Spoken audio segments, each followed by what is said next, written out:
As we shared in the main technique video, Group Grid is effective for helping students clarify and better remember course content. In this technique, group members place pieces of information into blank cells of a graphic organizer according to category rubrics.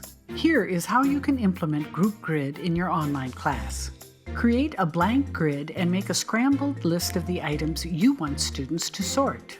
Form groups and decide whether each individual will complete a grid and then compare with their teammates to reach consensus, or whether individuals will be responsible for specific columns or rows.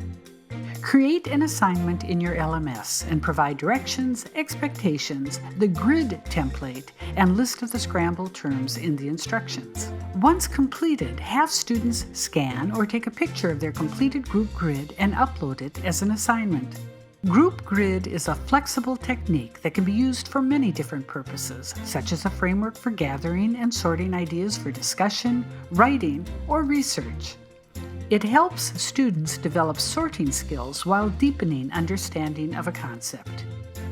At the K. Patricia Cross Academy, we encourage you to try Group Grid in your online class. Download our free support materials for step-by-step instructions and additional guidance.